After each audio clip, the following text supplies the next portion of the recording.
की घटना है। जी। बणी गांव के अंदर पहले तो बणी गांव की जो सरपंच है नैना जो नैना झोड़ जो है, उसको ऊपर मुख्यमंत्री ने अपने साथ मुड्डे पे बैठाया जी और फिर उनसे कहा कि आप अपने गांव की डिमांड्स के बारे में बताओ।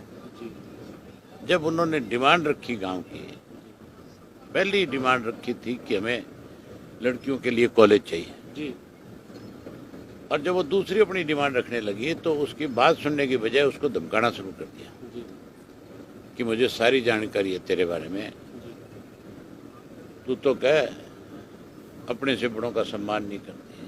जी उसने कहा कि आपने मुझे गांव की डिमांड रखने के लिए कहा है, जी मैंने अभी अपनी एक डिमांड रखी है। मैं जो गांव की डिमांड पुलिस उठा करके लेगी, एक महिला के साथ इस तरह का बर्ताव मुख्यमंत्री अपनी स्टेज पे बुला करके करता है, इससे ज्यादा बड़ी शर्म की बात नहीं हो सकती। क्या सर ये लगता है क्या प्री प्लान था, क्योंकि पहले लगातार चर्चाओं में रहे हैं नैना जोड़, सरपंच इलेक्शन से लेकर के अब तक के मंत्री जी के साथ हो, चाहे पंचायत मंत्री को लेकर के उनके साथ जो बयान रहे हों उनमें चर्चाओं में रहे हैं। क्या बीजेपी के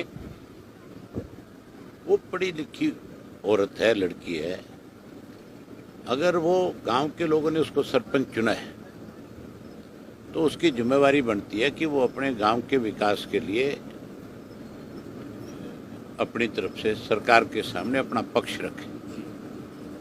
चौधरी रणजीत सिंह तो उसको चुनाव में हराने के लिए एडी चोटी का जोर लगा करके आए थे। चलो चुनाव की बात अलग थी, उन्होंने अपना कोई कैंडिडेट खड़ा कर रखा होगा, लेकिन बणी गांव ने चौधरी रणजीत सिंह को बड़े वोटों से जिताने का काम किया था।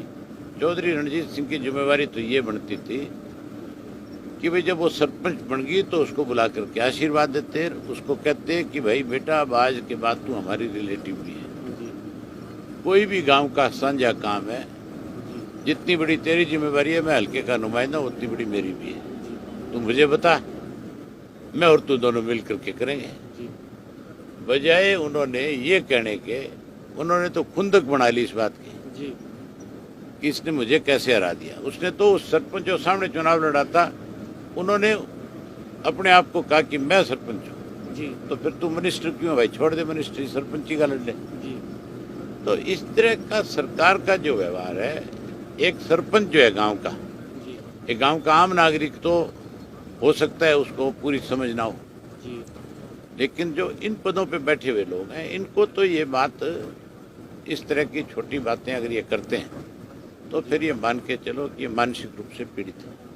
अब मुख्यमंत्री जो भाषा बोल रहा है, मुझे लगता है कि मुख्यमंत्री मानसिक रूप से कहीं ना कहीं परेशान है।